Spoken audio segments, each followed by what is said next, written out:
Welcome to In the Archives, the official podcast of the Ark of Hope Foundation, where we explore the voices shaping tomorrow's health. My name is Milka, and I'm your host. And today we have a very special guest. We are joined by Dr. Drew Payne, a dedicated physician whose work bridges clinical care, community outreach, and medical education in West Texas. Dr. Payne specializes in preventative care and obesity medicine and has played a key role in addressing chronic health conditions in rural areas and underserved areas. Dr. Payne, welcome to our podcast. Thank you for having me, Milka. Yes, it's good to be here. We're so happy to have you here. Alrighty, well, to start off, can you tell us a little bit about your journey into medicine? What inspired you to focus on obesity medicine, and especially here in West Texas? Yeah, for sure. So I grew up here in West Texas. I grew up in Amarillo. Oh, okay. So this is really kind of home for me, right? Mm-hmm. So I did med school in northern Missouri because I thought I'd get out and see the world and do all these things. And so I ended up in a small little farm town in Missouri called Kirksville, Missouri. Okay. So it was right in the middle of a cornfield, so it wasn't exactly what I thought it was going to be. And then I did my clinical years, because it's split campus like Texas Tech is. So I did my clinical years out in Phoenix.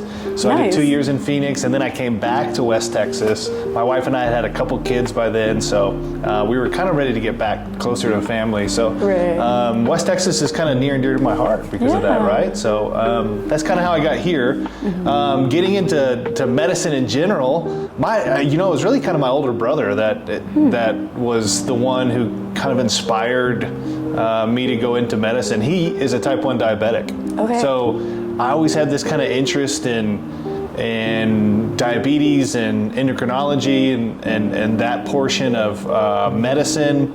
I was always trying to sneak him cookies, because I thought that was the best thing to do. Yeah. So he was the guy, right? So if I were to look back at my med school personal statement, I'm sure that's what was on there. Yeah. So then here, I did internal medicine residency here, stayed on as faculty, and I've been here 10 years. So I kind of got into obesity through that interest in endocrinology and metabolism and all those things. Yeah. And I felt like when I joined faculty that I didn't have a real good skill set on being able to offer people something besides diet and exercise. I felt like I kind of told people the same statement from the time their BMI was over 25 until they qualified for bariatric surgery. I just kind of said, hey, well, why don't you think about diet and exercise? Right. So that's why I kind of dived into obesity and tried to figure out how to help with that. Right. I did that a few years before kind of the GLP-1 wave of new medications came out. Yes. So then I of course was in the waters when the wave started. Yeah. That's kind of a little bit of the story of where I got with obesity medicine and how I ended up in West Texas. So. Awesome. And how did you get into preventative medicine? I guess that. So it really has to do with getting the job here at the Health Science Center and taking care of a real diverse population. Mm-hmm. I get the privilege of taking care of people that have more money than I will ever have and then have no money at all. I get this wide range of people. Awesome. And it doesn't really kind of matter who you are and how much money you have. Yeah. The difficulties in preventative medicine still seem to plague all those populations. So I picked that up pretty quick working here in West Texas. Mm-hmm. We do not have a very good public health infrastructure. Okay. We have so many wonderful people and an amazing school in West Texas. There's a lot of resources in some spots, but then there's a lot where there's no resources at all. And so I see that all the time and how public health is so important to keep people really out of trouble with their health. And really another thing, you see it in the news all the time. I mean, like with recent measles outbreak. Yeah. There's clearly a fertile ground for measles to spread because of a lack of public health and medical knowledge in certain areas and outreach in other places. Right. So that's one just example of how easily things can happen out here in the health deserts that we have. And we saw that also syphilis a few years ago, probably 4 years ago, right after the pandemic. There was a spike of 400% in the cases of syphilis, and we're still battling that too. So I mean, we have really, really high fetal mortality rates compared to the rest of the nation because of syphilis. So I mean, there's so many things to do and to help out with. And I'm glad you found your place and planted your seed and were able to grow from that. So jumping off of the last question, when it comes to chronic conditions like obesity and diabetes, what do you see as the biggest challenge in treating these patients, and especially in this area? Well, and I think especially here and maybe all over the nation, it's really misinformation and access to care are probably the two biggest things. When I say misinformation, I think that currently right now in our culture, there's a huge push for wellness. And so with wellness comes wellness grifting, right? So there's all sorts of people that are trying to capitalize on that and sell, a wonder vitamin or a certain procedure that's going to be the key. And it's hard to decipher that information from evidence from that information that's not based in evidence. Right. So I think that's a huge barrier to chronic conditions. It really is. And then the second thing is just access to care. Yes. Without a care and the ability to afford medications and afford good nutrition, have housing, those things that are so important and foundational. Without those, then chronic conditions are going to just continue to plague us. So those are the two biggest things I would say is really making sure that the misinformation is less and that the real information is available. And then access to good evidence-based care. Yeah, I agree. And especially with our generation, everything is on media, and so it's kind of hard to decipher like what is true versus what is not. And so, yes, I'm glad that you also feel that. I want to hear your hot take on GLP. So I know a lot of celebrities are endorsing GLP vitamins, gummies, and just different things. There's a lot of misinformation out there. Yeah. So I want to hear your thoughts on it and how we can better inform our viewers about it, just because a lot of people spend so much money on them and they don't really know what they're getting into. And so tell us. So GLP-1 medications are amazing medications, they really are. But if we take like some background of how we got to where we are now, that background goes to really a lack of access to the medications themselves. So compounding pharmacies have the ability to make medications or compound medications when there's a shortage of said medication. Okay. So when Ozempic or Mounjaro became so popular with diabetes treatment and weight loss as well, that then allowed for pharmaceutical compounding places and large organizations, so not just small pharmacies, but also larger mail order pharmacies, to compound the medication and sell it. So the copyright was always with the pharmaceutical company, Eli Lilly and Novo Nordisk. So they own the copyright to semaglutide, which is Ozempic, and under another brand name called Wegovy for weight loss, so same active ingredient. And they also own the copyright to, or patent I should say, I guess that's really what it is, patent to tirzepatide. So tirzepatide is the active ingredient in Mounjaro for diabetes, and then in Zepbound, so same active ingredient for those two. So recently, the reason I say all that is because recently the FDA declared that there's no longer a shortage for these medications. So the ability to compound those medications has been revoked or pulled back. So over the last few months, there's been more and more compounding pharmaceutical companies and mail order pharmaceutical companies that either stopped selling them or became very much more strict in how they sell them. So that whole problem is set up by two things. One being the access to the medication and the shortage of the medication, like I mentioned, and the other is the cost of the medication. The cost is outrageous for the medication. Yeah. So anytime that there's a problem that medicine doesn't have a real wonderful answer for, then it's a perfect opportunity for people to sell things or market things in a way that are similar to that at a cheaper rate and for people to buy in. So that's kind of gives the background of how we got to where we are. Right now, you're right. In social media, there's all sorts of compounding pharmacies that are advertising or vitamins or supplements or what have you that are going to help you to lose weight. And it's hard to sift through a lot of that. So that is a problem for sure. What all supplements have you seen? Have you seen some? I've seen like the Lemmy vitamins. Right.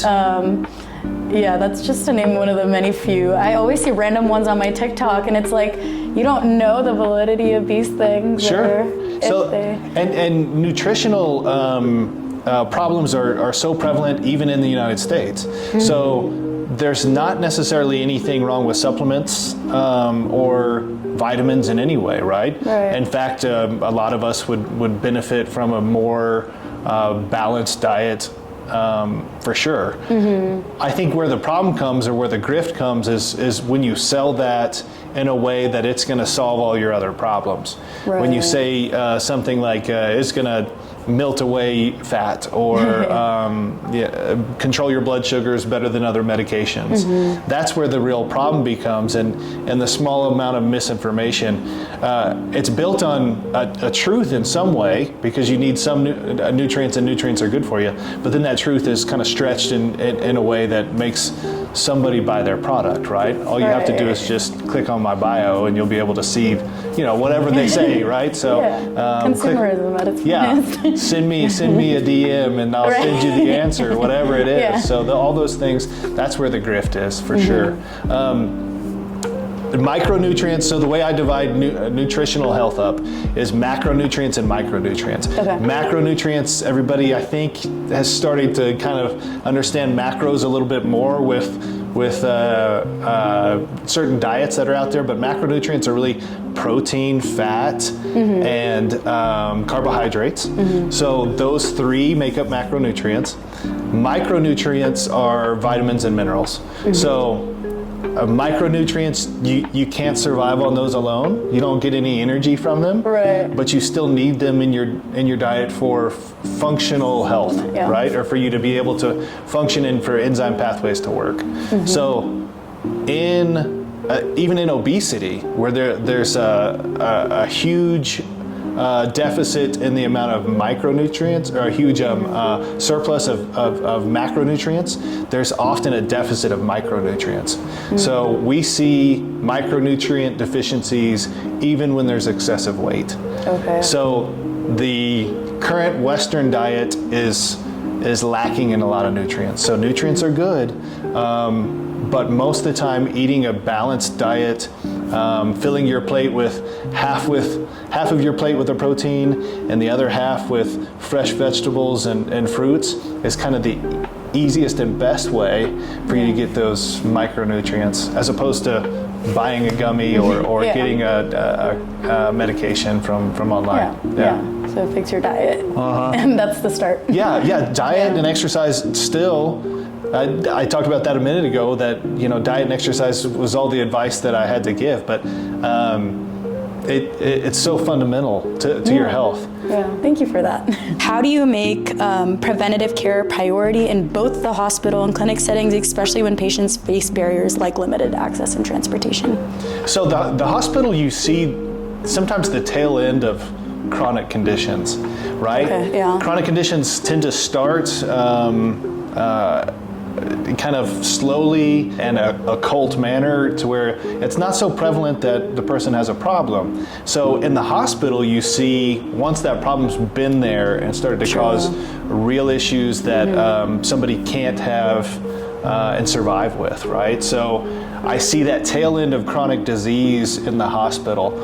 What's nice about the hospital is that the hospital also has so many resources available to it, right? So there's social workers and case managers and preventative programs that you can help a person plug into. You can get help with getting somebody insurance. So there's a lot of wonderful things that the hospital does, and especially our hospital here in Lubbock that UMC does. In the outpatient setting, it's a little different because you get to see a lot of worried well, and sometimes you see patients that either care a whole lot about their wellness or don't really care too much. So that's a dynamic that you have to build trust with your patient and then work towards a common goal that they have. So it's really, it's good for me because I feel like I have some pretty under-treated ADHD and I can kind of bounce around and take care of some patients. So that's a good thing for me that I get to do both. How do you think we can combat the issues that you talked about earlier, such as like access issues, or how can we as like nonprofit organizations work with providers in our community to help?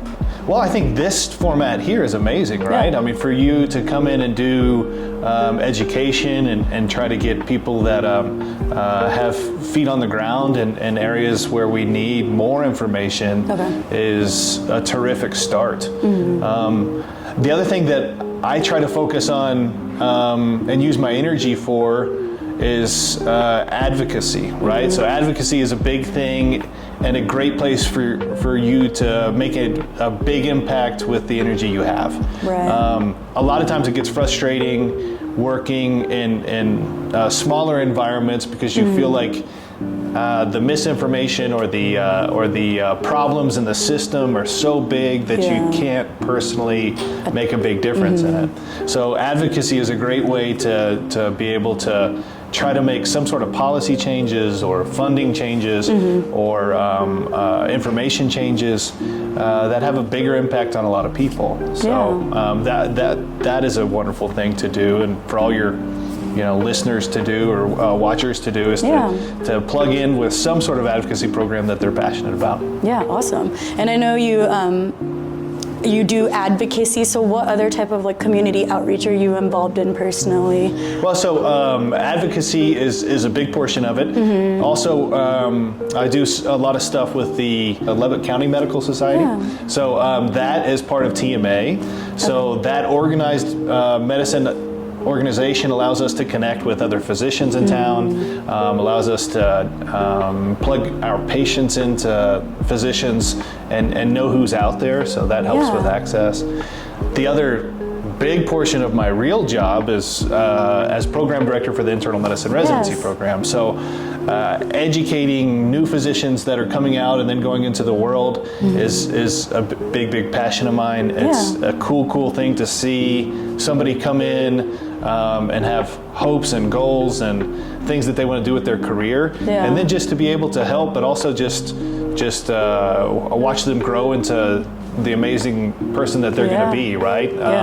So that is really cool. Yes, that's awesome. Just as an aside, as a medical student, it's really inspiring to hear that you're able to do all this aside from your 9 to 5 and like still be so involved in community outreach and just be so involved in advocacy, because I think a lot of us are very passionate about that, but we just don't know how to incorporate that into our careers. So it's very inspiring that you found all these different avenues for you to kind of build your own mold and go from there. And so I'll say here in West Texas, and it may be like this all over the state, I'm not sure, but there's a big thirst for physician leadership. So as a med student, as a resident, there's always some place to plug into that people are really excited to have you there. They're really excited to have your expertise. They're excited to have your stories, your opinions, your patient experiences. Those things are really invaluable. So if anybody wants to get plugged in, there's all sorts of ways to do that. And I think the best thing to do is just find someone similar to where you want to go, Yeah. and then try to say, hey, well, how do I do this? Right. That's awesome. That's great advice. So in your experience, what makes community outreach efforts truly effective? And can you share like a story or an example of a time you've really felt yourself make a difference or an impact? So I talk with my residents a lot about the energy they have throughout the day, and how important it is to focus that energy on something that is going to be meaningful to you, right. and then focus that energy on things that will have a big impact on other people. It's super easy to get frustrated with the system of healthcare because it is not perfect. I mean, right. That's not a secret to anybody. Ask anybody that works in the healthcare industry, is this a perfect system? And they will just laugh, right? I mean, it is an imperfect system, but it's what we have. So how do we spend energy in a good way? I tell my residents, focus that energy onto something that will have that biggest impact. So if I think about something that has had a big impact, that I feel like has had a big impact, it's really advocacy and education are the two things that are really big for me. Clinical impact, you have the ability to affect one person at one time, and those are sometimes almost kind of magical relationships, right? Yeah. I mean, you get to meet someone and walk them through a journey of health, and that's exciting, and you see that impact in that one person. But with advocacy, you get to see that impact in a large base.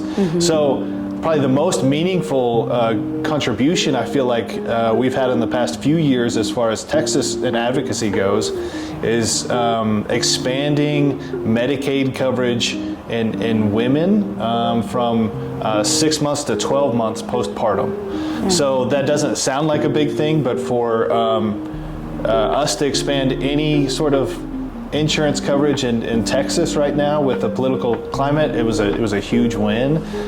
So that was done last legislative session. So that's really, really big. No, that's awesome. And then doing advocacy for science and for women's rights and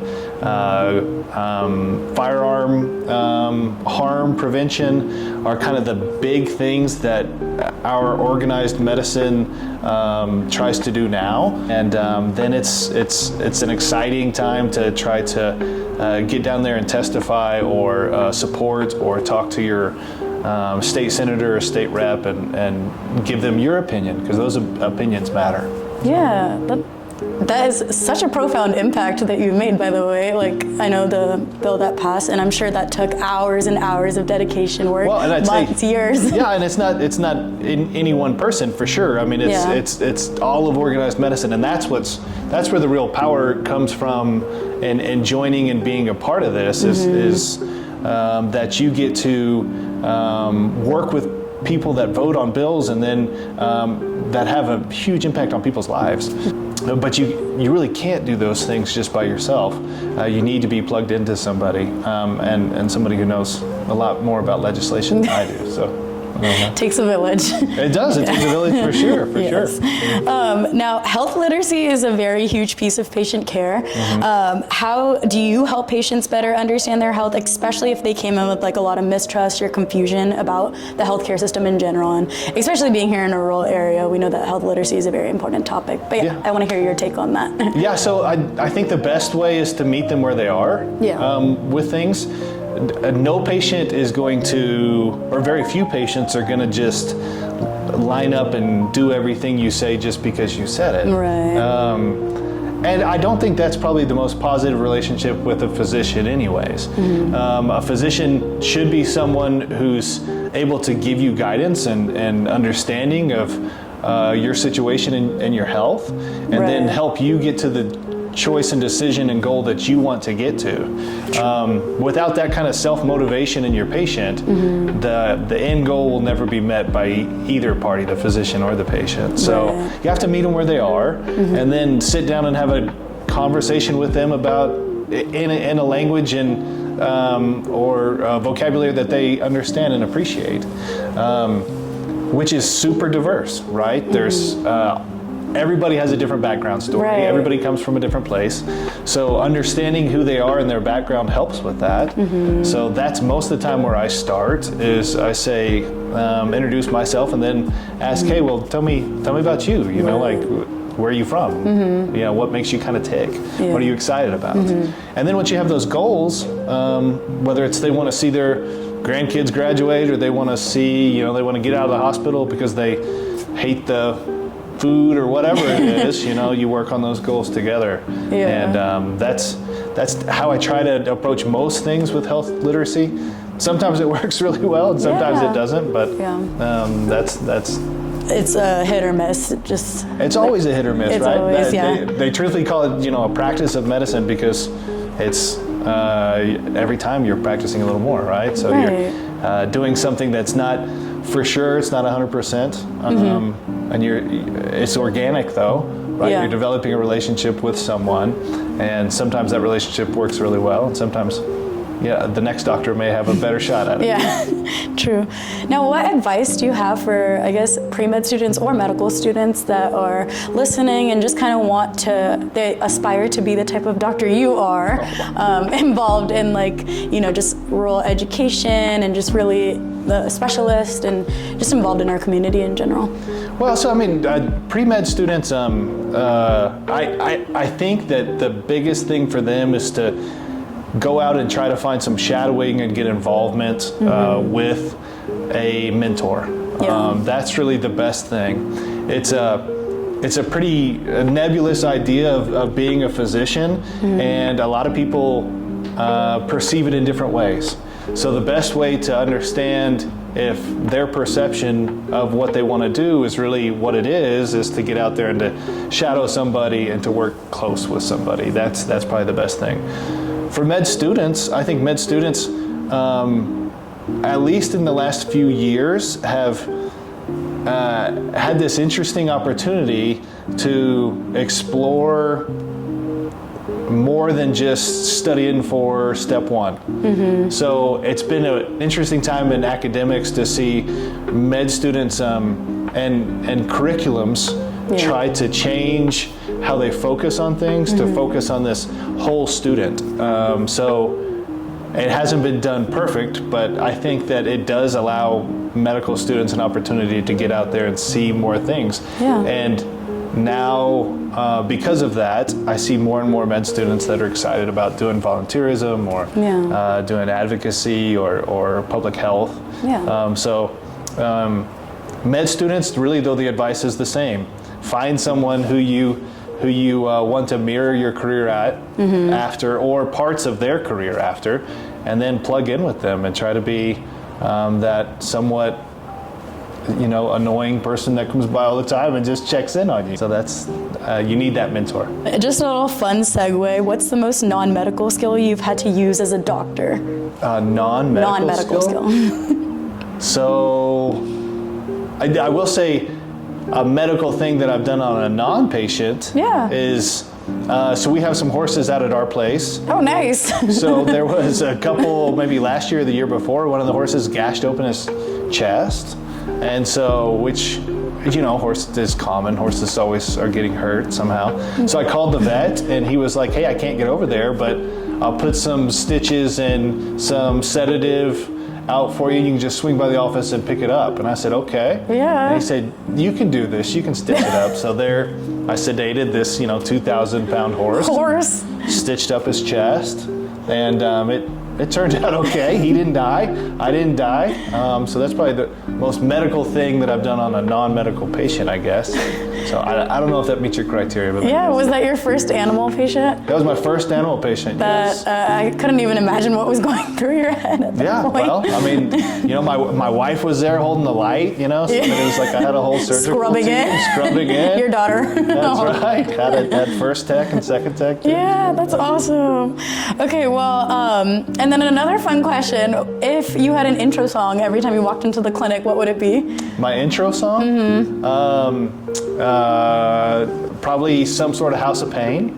Okay, right? Because Payne. That would be good. Or my wife's name starts with a T, So some sort of T-Pain song. T-Pain, okay. Either one of those would be really good. Very funny.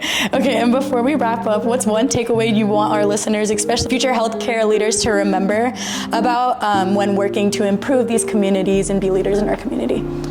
Well, so in my residency clinic, I write like it says the more you know, and there's this little picture of me cut out next to it on a dry erase board every now and then. So yesterday in clinic I wrote "Be kind." Oh. Right. So I a lot of times I write things that are horrible and curse words and making fun of someone. But yesterday, for whatever reason, it was more kind of an inspiring thing. So I think as you're going through medicine and just life in general, I think starting at that point and trying to meet people, compromise, be kind to people is probably terrific, just life advice. That's awesome. Well, thank you so much, Dr. Payne, for joining us on our episode. You've provided us with so much knowledge and just really great advice that I think will definitely help shape our future leaders of tomorrow. But other than that, we'll see you on our next episode of In the Archives.